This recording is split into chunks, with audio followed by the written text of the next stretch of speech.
Hello, I'm Nathan, and today I'm going to be showing you Midnight Noir by 2737 BC.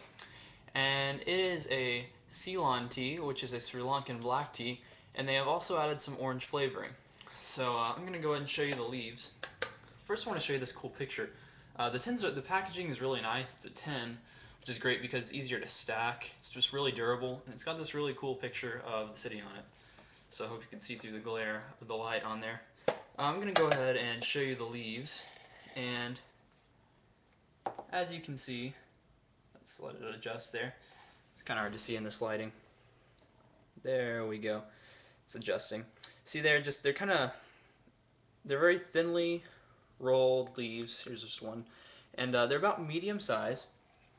And I already have some made up, so I'm just going to pour that and taste it and tell you what I think about it. So this is Midnight Noir by 2737 BC. I have my awesome teacup with the flowers on it from my mom's pantry. And let's go ahead and take a look at the color. As you can see, it's kind of hard to see. It's kind of it's a really bright orange color, and I know it's kind of hard to tell in the lighting, but you can kind of see in this corner over here. But it is a very bright orange color. Overall, I've really enjoyed this tea so far. I've made it a couple times. I'm going to go ahead and try it again, and just while it's fresh on my mind, I'm going to tell you what I taste. It's very good. It's actually the best Ceylon tea I've ever had, and I think that's the orange that comes with it. Now, don't come into this tea expecting to taste, kind of a black tea and sort of feel like you're biting into an orange. It's really more of an undertone than anything else. It's in the scent a little bit. You can smell a little bit of orange, and when you taste it, you don't really taste orange so much as citrus. But this is really good because I don't really know about you, but I'm not a huge fan of oranges. I like the fresh fruit, but I don't like things to be orange flavored. This is really different because it's just very smooth. Usually when someone adds an orange flavoring to something, it's kind of a tacky flavor. It really sticks out a bunch. But it's really mellow. It really balances out the tea, and it mixes really well with the Ceylon tea leaves. And let me try one more sip. It's hot. But yeah, it's more of it's a very crisp black tea. The good thing about this tea is it's very forgiving for a black tea. A lot of reasons why people don't like black tea as much, and why I'm really not the biggest black tea fan, is because it's very unforgiving. I usually follow the instructions to a tea. I get all the measurements perfect and everything, and add just the right amount of water, put it in at exactly the right temperature, right when it's boiling, and it still finds a way to be bitter. But I think the orange added to the Ceylon really just helps it. It just really balances out and mellows the tea down a bit. You still get the robustness of a black tea, but it's not overpowering, and that's what I really like about it.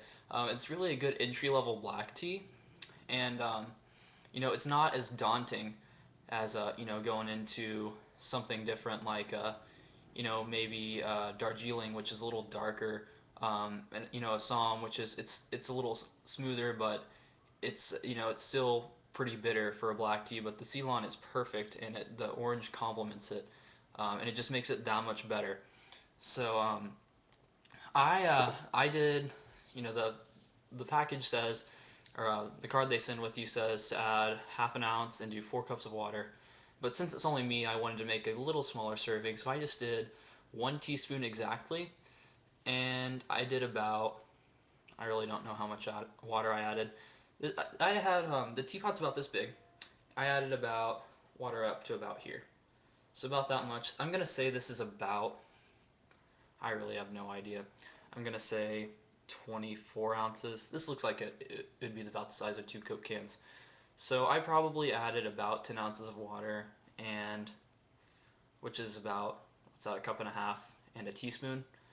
And for about 2.5 minutes, and it turned out perfectly. And honestly, I could have left it a little longer, maybe 30 seconds, and it still would have held up well and not turned bitter.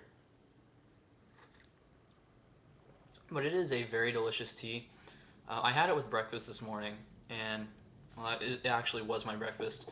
And I was groggy because I was studying for AP microeconomics, and that just sounds daunting. It's a horrible class. I hate it, but it really woke me up. I was up till like 2, had to get up at 6. And normally I'm really groggy in the morning, but this, it gives you, it wakes you up. It gives you the refreshing feel of drinking a black tea. But the great thing about tea is, unlike coffee, you don't feel jittery 2 hours later. So in the middle of class, I wasn't going to be going hyper. Even worse, crashing in the middle of class. So that's why I prefer tea to coffee in the mornings. But you can really drink this midnight Noir any time of the day. Lunch. You can have it. I had it yesterday after in the afternoon. You can even drink it at night. It might keep you up a little bit, but there's a little trick you can do.